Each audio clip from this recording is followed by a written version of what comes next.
Hey, crypto media friends, welcome to another episode of that Overtime Show here late night. I got pings coming in from texts, still trying to haunt me. It's because it's not midnight yet. When the for those fans of the show, when the cleaning crew comes by and makes I actually ran into this truck the other day and it was insane how loud it is that they do to clean the studio here. And that's how it maintains all your dollars in Hollywood movies goes to maintaining this loud machine that goes by at midnight at about Mondays. Anywho, welcome to the show. I want to talk today about music NFTs. Music NFTs because there's a lot of musicians, a lot of you creators out there who are hearing about NFTs and it sounds mysterious and you know, if you mention cryptocurrency, you know, it brings up a lot of sort of voodoo images that aren't quite real and realistic. And I think that's due to because nothing in this space is concrete as of now. Everything is developing, and including music NFTs. And we'd all like them to be a narrative, to be honest. They're just not here yet in terms of here meaning viable just for anybody to jump in. And I think that becomes the real challenge. And so, but we do have a really great example in Verite that happened this week. A couple of days ago, she minted out within 2 minutes and made for herself as an artist $90,000, which is massive. It's crazy to say.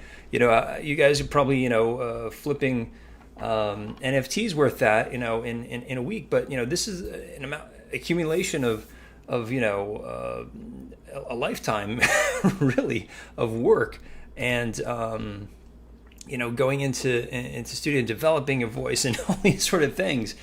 And it's to say you made $90,000 is a massive win. That's like an advance from a pretty big label to give you living expenses, and you don't owe that. That's the thing about sort of deals with labels and studios and distribution deals. When you make them, you hear about those great paydays. You owe them that money. Like, it's like, I've been shocked by when I sell a film, I was like, yeah, I sold my film. They give me a check, but I owe that money. So they're going to take that. You're going to account for that as a negative on my balance sheet until the movie does over that. And it's gut wrenching, because you're just like, oh, cool. But it's nice to get the advance. But to feel then you owe them is a bear. But here now it's just out free and clear. She now has this money to advance, in a career and invest into other things. But even better, she's going to be able to share the royalties moving forward of the song into sharing them with an audience. And I will say the minting prices were not high. And that's the thing about music NFTs right now. Even at their highest levels, they're still sort of quasi-experimental. And what we're seeing right now in the NFT space is mint prices that are through the roof, that are absurd for no reason other than hype. And when I say hype, you guys know what I'm talking about. There's a couple of projects that are worth less than what they minted for. Many projects after all the hype that's led up to them, and understanding once you get it, oh, there's new utility. Oh, this looks kind of like dog doo doo. But let's be fair. As I said, music NFTs are very much emerging, and like Royal, this site is in beta, or as my British friends would say, beta, and they would beta wrong to say it that way because that's not how you say beta. And so, what she's offered, to be fair, Verite is also fairly successful. And this is why it's a good example, but it's not the example. And that's why I said it's not here. You can't just go do this and mint and it's going to start raining money on you. This is a spearhead of the trend. This is Royal was created by 3Lau and invested in by Nas. And these are the guys that actually launched theirs first. And it was nice, sort of to spearhead the campaign. They were successful artists. And in fact, 3Lau is the only one that's able to say that they have any royalties that they've given to others at this point. And I think they minted about, don't quote me on this, but like 6 months ago. And so being the first, and but it was a few months ago, and Nas just did it about a month ago. And so you're sort of seeing them experiment with their own machine. And so But here I felt like it was like they found an artist that had some success, and they wanted to see if that transferred into a successful mint. Yay, it did. And what you have is a 39% royalty split based upon three tiers: a gold, platinum, diamond. Obviously, it's like you sort of look at the diamond, you're like, hey, 1%. You can own about 1% of a song, for about $1,000. Honestly, I was just like, that's slam dunk. Like, it makes me want to go right to the secondary market and pick this up. On top of the, Kickstartery sort of fun thing, signed cassette tape, exclusive Discord access you should always get. The video calls, I think, kind of tend to be sort of the exclusive high tier experiences. Because who has the time to talk to all these people? So break that down to 5, and so you can see. And I like this pie graph too. Again, Royal's in beta, but I'm liking what I'm seeing here. And so you have, this is the breakdown of the pie. She owns 61. She's given up 39 to us, those collectors. And so, and I like how they have the little sort of faces here. You can see somebody bought a couple in the gold section here. Some friends at work probably, but that's the thing, is like friends and fans helped her sell out, and she had built up a following. Don't get it twisted. This isn't like, oh gosh, everyone was like seeing the value of this. I'm trying to get you to see the value of this as creators and as collectors, because I think furthering the art form, and that's the thing, is like, if you dig a song, I love music, and so I wish I could play you this song. I got in trouble with the Gary V mint. I don't know if you guys some of you were here live, and it was just like, it was amazing, and then it just completely crashed on me because like just minutes later they were just like, violation of copyrights, and so I wasn't able to share because I was sharing the music. I was listening to music and I was sharing the music because I dig the music, and I'm like, hey, I'd love to mint this, and it shut me down. So you just play this button here. You go to the Royal.io page, and you can see there's only just these guys that have dropped. It's not many artists yet, because this is still in beta and they're still discovering how this works. And so that's kind of part of the issue too right now. Their marketplace and the secondary sales is very, very, very not well set up. So I think you can come to the mint and feel pretty confident that you can come in here. They have done well to set up credit card access, as well as their own Royal wallet and MetaMask. So it seems like you can come to this website and you can mint, and that's really awesome, because then you can bring your followers to a site. They can mint an NFT and walk away from a sale, with something in their wallet. Now, if you wanted to raise the value, in secondary sales, you're going to have a tougher time, because you go into sort of the marketplace, and it's very, that's the thing. It's broken down into, as you see, sort of the 1 of 10, 1 of 50, 1 of 250, and it just goes down to 2 of 250, 3 of 250, and so you're just like, okay, these are specific ones, and then you click on it, it takes you to the one NFT of the 350, or here in this case the 50. This is being kind. Then you go to OpenSeas of just the 3 of the 50. So we're not even talking about the entire collection of 50. I got to look at one at a time through this route. The workaround I found was to go to Royal LDAs, and then through Royal LDAs, their site starts to feel a bit more familiar. Then you can kind of go and break it down by artist. And so if I want to pick up a Nas floor, hey, it's 0.15. It's not bad for Nas, right? Plus you're getting, the thing is, you're getting a piece of the song.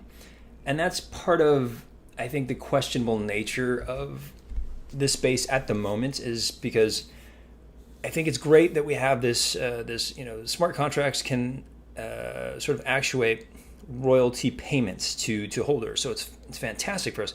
We have this NFT.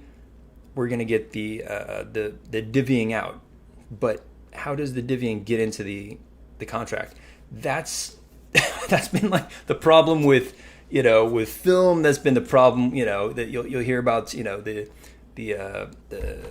circular accounting, these sort of things. Just like, I don't know how well they are connected with the streamer's output, and I think that that's also a limitation as well here. To be fair, is this is just the streamer's output, according to what I've read about Royal. They've connected just to the streamer's output. Now, is that all streaming? Is that YouTube? Is that it's a very specific definition that they haven't really shared. So it's this streamer's output, okay, they're going to pay out, and then the smart contracts ostensibly will actuate once that payment is sent. You hope it's just sent singularly to this thing, and that's the thing. That's where a lot of this stuff starts to break down and fall apart.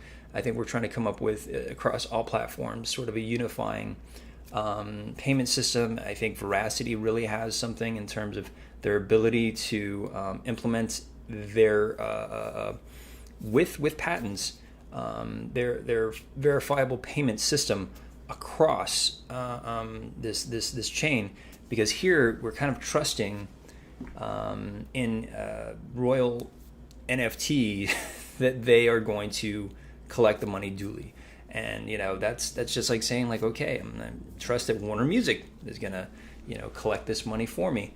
And what's stopping Warner Music to say, hey, we're already Royal. We'll go ahead and mint you an NFT and give you a piece of your favorite musician. But that's the thing, is just like, how do we know? How do we know that they haven't already been circular accounting before the distribution?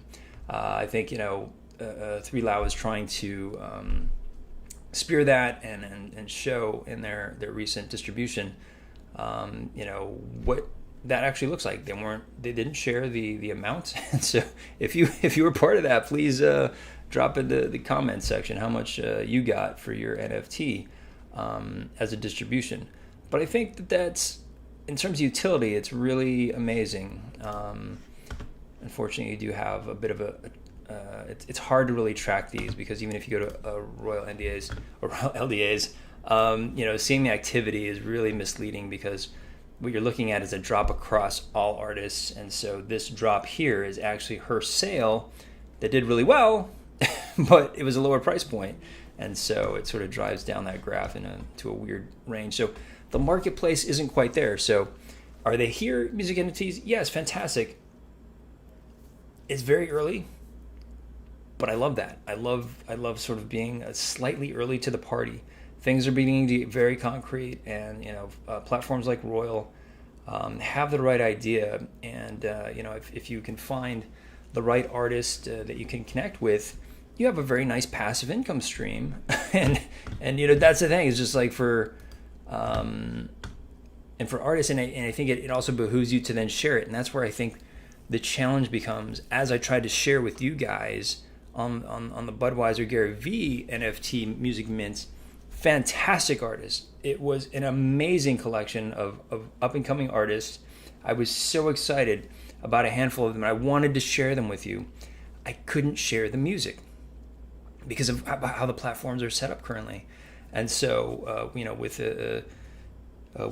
YouTube and them not wanting to be sued, and so they're just going to nip it in the bud and not allow you to play any music that is not yours. And I think that that's a really cumbersome piece of this puzzle, because if you don't have the rights to do it, and through NFTs, how do you show those rights? And so if I license a song, I'm going to have that, and it's going to go to a registry, and then YouTube's able to cross-reference that registry and allow me to. And if it's wrong, I just say no, go to these guys, and they say, okay, great, it's cleared up. But when I have an NFT and they give me, there's a lot of consternation as to what rights I do have when I buy this. It's certainly not commercial, but what is defined as commercial is sharing it with you here in my audience.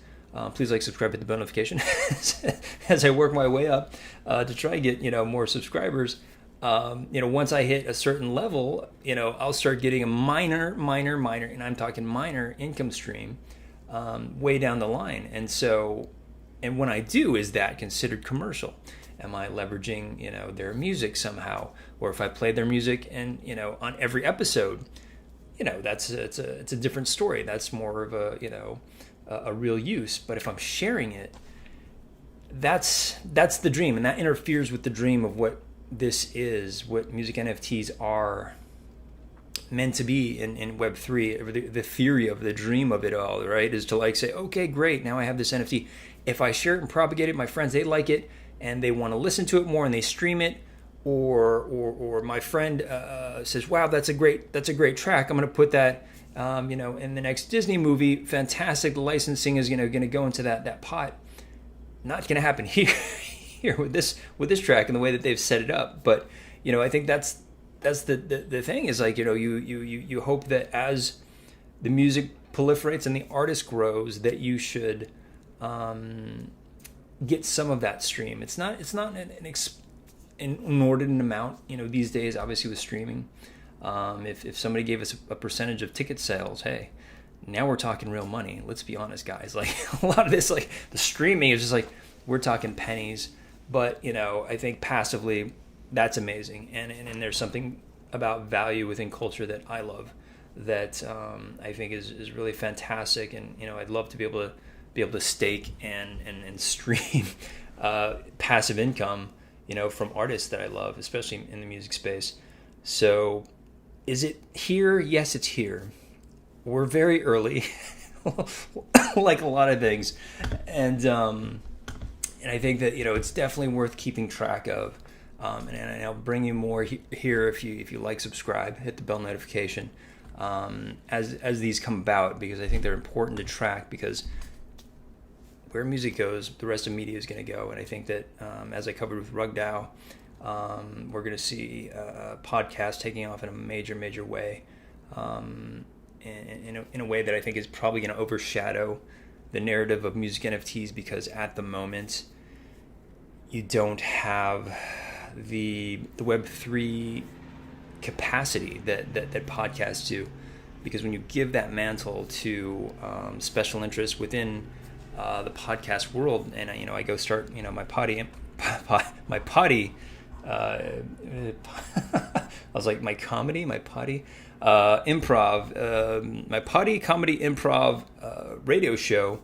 That's very specific, right? But I'm gonna have like a good 10 people, all from Florida probably. Hey, what's up, Floridians? Who are gonna listen to this, and so when you have a very specific audience, you know what that is, and you can create for it. And so much like I create for you, the collectors and the creators in this space. So please like, subscribe, hit the bell notification, and I'll see you on the next one. Thank you.